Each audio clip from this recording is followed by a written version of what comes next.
네,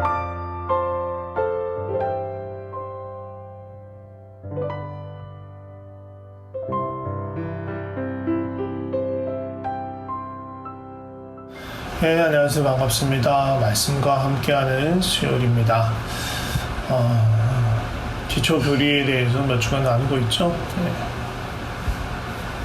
광대하신 하나님, 영원하신 하나님께서 온 우주 만물을 창조하셨고요. 그 가운데서 우리를 하나님의 형상으로 지으시고 또 우리를 친밀히 부으셨습니다. 그래서 하나님과 교제하게 하셨죠. 한마디로 말하면 하나님께서는 그 사랑으로 우리를 지으시고 또 부르신 것입니다. 그리고 우리에게 사명을 주셨는데 하나님 능력과 성품으로 피조물들을 다스리며 하나님의 영광을 나타내도록 하는 것입니다. 피조물인 우리가 우리를 만드신 하나님, 우리보다 훨씬 크고 광대하시고 거룩하신 하나님, 그 하나님을 인식하고 알아가고 심지어 사귈 수 있는 건요, 우리가 뭔가 탁월해서 그런 게 아닙니다. 하나님 우리가 차원이 다르신 분이에요. 그런 분 우리가 알 수 있는 건요, 하나님께서 스스로를 우리에게 알려주시는 그 계시의 활동 때문에 그것이 은혜예요. 그 은혜로 말미암아 하나님을 알 수 있고 심지어 사귈 수 있는 것입니다. 네, 우리는 하나님께서 만드신 온 우주 만물을 통해서 하나님을 조금이라도 엿볼 수 있어요. 그리고 우리도 피조물이니까 그 피조물 중에 하나인 우리 자신을 통해서 하나님을 알 수 있습니다. 이걸 우리가 일반 계시라고 부릅니다. 그런데 우리가 죄로 인해서 타락하고 비틀어져서 일반 계시만으로는 하나님 온전히 알 수 없습니다. 오히려 사실 우리의 죄악 때문에 하나님을 왜곡하고 또 다른 것으로 하나님을 대신하려 하고, 사실 하나님이라고 부르지만 하나님조차 내 입맛에 맞게 내가 비틀고 왜곡시키려고 하는 그런 죄성이 우리 안에 있는 거예요. 그래서 하나님께서 보다 직접적인 방법으로 하나님 자신을 우리에게 보여주시기로 하셨습니다. 그래서 하나님의 사랑을 부르시고 그들에게 영감을 주시고 그들로 하여금 하나님의 마음과 뜻 그리고 활동, 또 하나님과 사람들이 어떻게 관계를 맺고 사람들은 또 하나님 앞에 어떻게 반응해 왔는지를 보여주는 것, 그것이 바로 성경입니다. 오늘은 이 성경에 대해서, 특별 계시인 이 성경에 대해서 말씀을 나누려고 합니다. 성경은 누가 썼습니까? 성경의 저자는 누구입니까? 1차적으로는요, 사람이 썼죠. 창세기, 출애굽기, 레위기, 민수기, 신명기, 소위 말해 모세오경이라고 말하는 건 누가 썼어요? 모세오경이라고 말하니까 모세가 쓴 거죠. 또 수많은 시편의 거의 절반을 다윗이 썼죠. 또 많은 다른 또 시편 저자들이 썼죠. 또 예언서들은 선지자들이 쓴 거죠. 또 신약에 있는 복음서들 마태, 마가, 누가, 요한 등이 썼고요. 서신서들의 대부분은 바울이 썼어요. 바울 말고도 베드로, 사도 요한이 또 서신서를 썼습니다. 신구약 합해서 한 40여 명의 사람이 성경을 썼고요. 대략 한 1400여 년 정도의 기간을 걸쳐서 이 성경이 쓰여졌어요. 그럼 과연 이게 사람이 쓴 책이냐? 사람이 쓰긴 썼죠. 그리고 사람이 다른 동시대의 사람들을 향해서 쓴 책들이에요. 대부분이. 바울 서신도 마찬가지고 복음서도 그 당시에 있는 사람들에게 복음을 전하기 위해서 또 교회에 필요한, 교회 공동체에 필요한 이야기를 해주기 위해서 쓴 책이죠. 쓴 편지이고 또 선지서도 마찬가지로 당대의 사람들을 위해서 쓴 책이에요. 그런데 그들이 막 그들의 느낌으로, 그들의 마음을, 그들의 생각으로 쓴 것이 아니고 하나님이 그들에게 쓰도록 하셨어요. 이 하나님이 영감하셨다는 건 하나님의 감동을 주신 거예요. 모든 성경 하나님의 감동으로 된 것이잖아요. 그런데 그 감동을 어떻게 볼 것이냐에 따라서 또 달라질 수 있는데, 인간 저자의 귀에다가 자 이제부터 내가 하는 말 받아쓰거라 이렇게 얘기하는, 받아쓰도록 이렇게 시키셨나, 아니면 뭐 가끔 영화 같은데 그렇게 표현되기도 하는데 뭔가 의식을 잃더니, 아니면 눈이 확 돌아간 채로 막 자기가 알지도 못하는 막 글을 써내려가는데 알고 봤더니 그 내용이 성경이더라 라고 할 수도 있을 텐데, 제가 생각하기에는 또 많은 성경학자들은 그렇게 얘기해요. 이 영감이 뭔가 그렇게 특별히 막 뭔가 빙의 되든가 그런 식이 아니라 또렷하게 인간 저자의 의식이 있었던 거고요. 인간 저자는 하나님의 마음으로 이스라엘의 역사를 기록하거나, 또 하나님의 마음으로 그 신앙 공동체에 필요한 어떤 마음을 편지로 쓰기 위해서 써내려갔던 거죠. 중요한 건 공통점을 역사를 기록했던 사람들이나 아니면 공동체를 향해서 편지를 썼던 사람들이 다 하나님의 마음을 구하였다는 거예요. 이 역사를 통해서 우리가 배워야 하는 게 무엇일까? 고민하면서 기도하면서 그 하나님의 마음을 담아서 쓴 책들, 또 이 교회 공동체를 향해서 하나님의 마음이 무엇일까? 이들의 이 문제를 향한 하나님의 마음은 무엇일까? 라고 기도하면서 고민하면서 하나님 앞에서 하나님 주시는 마음을 써내려간 것, 그런 책들인 거죠. 이렇게 그들이 하나님의 마음을 구하면서 기도하면서 그렇게 쓸 때에 그들의 마음에 하나님께서 하나님의 감동을 주신 거예요. 성령의 감동을 주신 거예요. 이런 것을 하나님의 영감이라고 하는 거예요. 그래서 하나님의 영감으로 말미암아 쓰여진 책인 거예요. 성경이 몇 권입니까? 66권이죠. 그런데 신구약을 막론하고 이 66권 안에 들어가지 않은 다른 책들도 있었어요. 그런데 하나님의 공동체, 그러니까 구약 같은 경우는 이스라엘 백성들, 그리고 신약 시대에서는 교회 공동체가 기도하면서 성령의 인도하심을 받아서 그 다른 책들과 많은 책들 가운데서 정경을 구분하게 됩니다. 구약 같은 경우에 기원전 한 4세기경에 정경을 정리했어요. 신약 같은 경우에는 기원 후 4세기에 카르타고 공의회라는 곳을 통해서 27권의 정경을 정합니다. 그러니까 39권의 구약과 신약 27권 해서 66권이 정해지는 게 4세기 말 무렵이에요. 그러니까 4세기가 되기까지 기독교 안에는 사실 많은 고민이 있었어요. 무엇이 참된 진리이고 무엇이 바른 복음인가. 구약 정경이 먼저 있었으니까 구약의 성경들, 그리고 복음서로 말해지는 예수님의 가르침, 또 사도의 편지들 가운데서 초기 고부들이 고민하면서 이것들을 정리하는 과정을 거쳐가요. 그것이 이제 나중에 집대성된 것이 4세기 말인 거죠.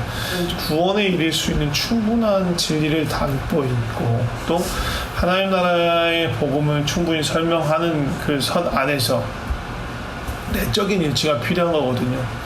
뭔가 서로 모순이 되거나 충돌되는 게 있으면 안 되기 때문에 그런 것들이 이 기독교 내에서 많은 교부들과 많은 사도들의 이런 고민들 가운데서 정리되는 거예요. 그래서 이런 내적인 일치를 벗어나는 것들, 또 기독교의 교묘히 들어왔던 다른 사상들을 걸러내는 일들이 있었고요. 그 결과가 정경을 정리하게 된 거예요. 결론적으로 말하자면 성경은 누구로부터 출발해요? 하나님으로부터 출발하는 거예요. 하나님의 계시가 시작이에요. 하나님 자기 스스로를 들어보는 것. 그 계시가 인간 저자에게 전달되는 형태가 뭐냐면 성령의 감동이죠. 하나님이 주신 영감이에요. 근데 그거는 그냥 그 받아쓰기나 그런 형태로 전해진 게 아니라 인간 저자가 동시대 사람들 그 기독교 신앙 공동체를 향한 어떤 필요와 부담을 느끼는 거예요. 그리고 나서 하나님의 마음을 구하죠. 그럴 때 하나님이 주시는 것이 하나님의 영감이었어요. 성령의 감동이었어요. 그래서 그것을 가지고 기독교 공동체를 위해서 써내려간 거예요. 그러한 책들은 다시 성령과 기독교 공동체 안에서 하나님 주신 것들을 정리하면서 걸러진 게 지금 우리에게까지 전해진 성경 66권입니다. 이렇게 우리에게 전해진 성경을 우리는 그럼 또 어떻게 대할 것이냐, 우리가 또 어떤 책으로 바라볼 것이냐는 아주 중요한 의미를 가져요. 우리가 성경을 어떻게 대하고 어떻게 보느냐가 우리의 믿음의 근간을 이루고요. 그거에 따라서 우리 믿음이 흔들릴 수도 있고 굳건히 서 있을 수도 있어요.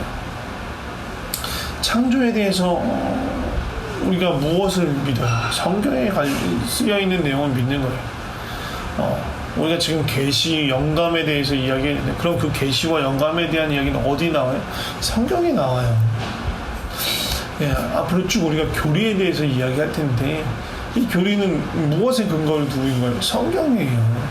성경에 근거하지 않은 건 우리가 나눌 수 없는 거예요. 예, 우리의 믿음이 성경에 근거를 둔 거예요. 말씀에 근거를 둔 거예요. 그런데 성경을 사람들이 쓴 그냥 보통 책하고 다른 책하고 그냥 똑같다라고 생각하면요, 우리 믿음이요 그만큼 약해질 수밖에 없고요. 또 누군가가 그냥 솜씨 좋은 말로 막 흔들면 흔들릴 수밖에 없는 거예요. 어떤 사람은요, 성경을 삶의 지침서로 여깁니다. 그러면 어떻게 해요? 그 사람은 성경을 볼 때 뭘 해요? 성경 안에서 해야 하는 걸 하지 말아야 할 것을 찾기 급급하죠. 그럴 수밖에 없어요.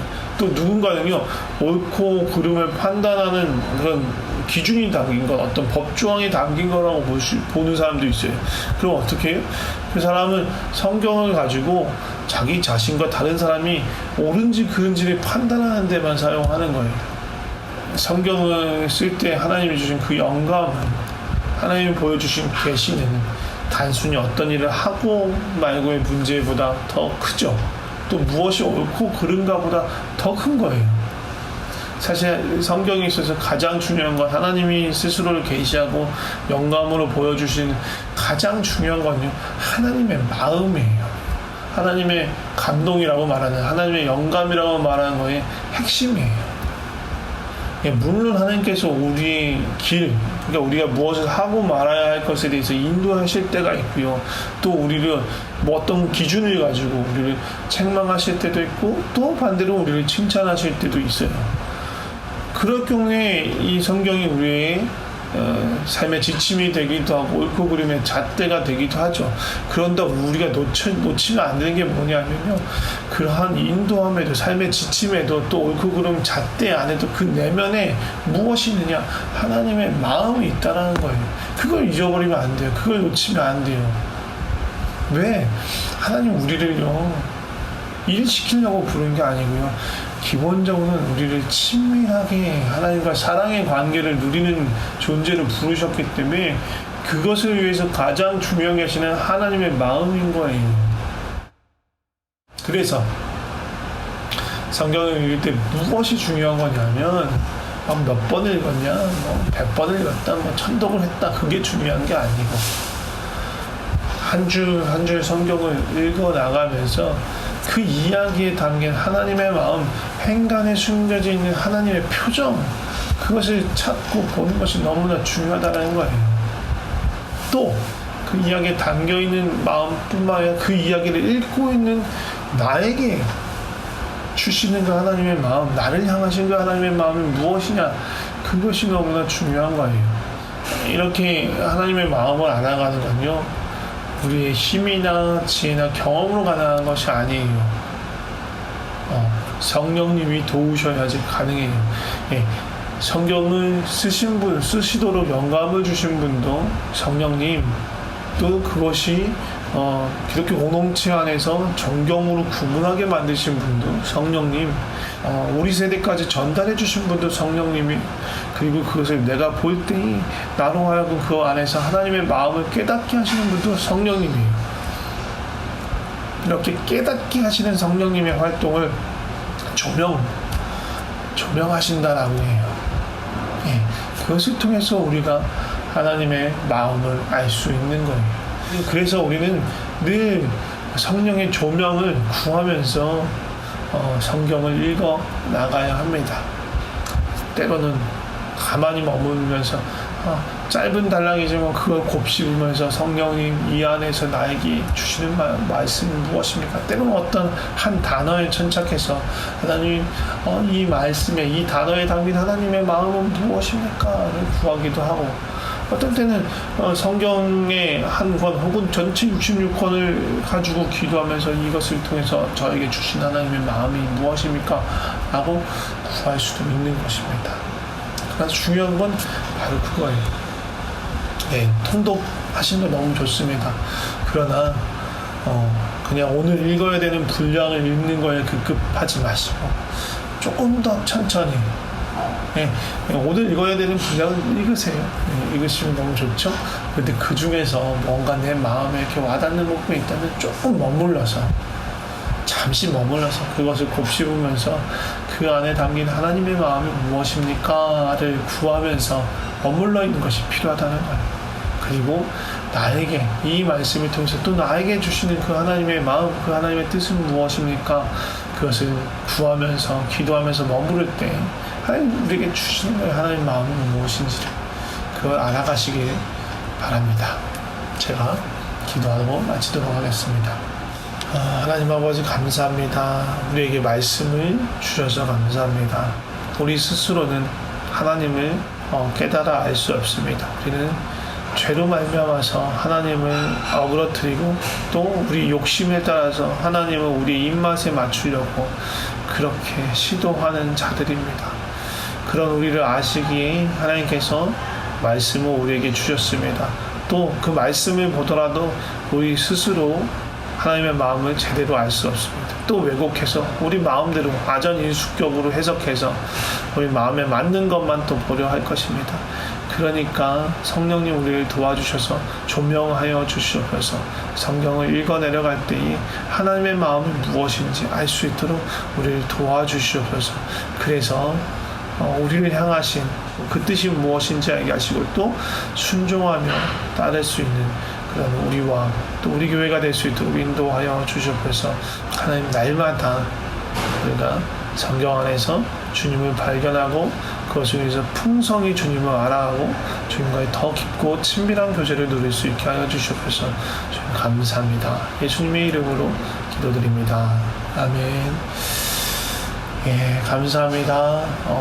한 주간 또 말씀을 가지고 하나님 앞에 서서 그 하나님의 마음을 더 깊이 알아가는 그런 시간들 되시기를 축복합니다. 사랑하고 축복합니다.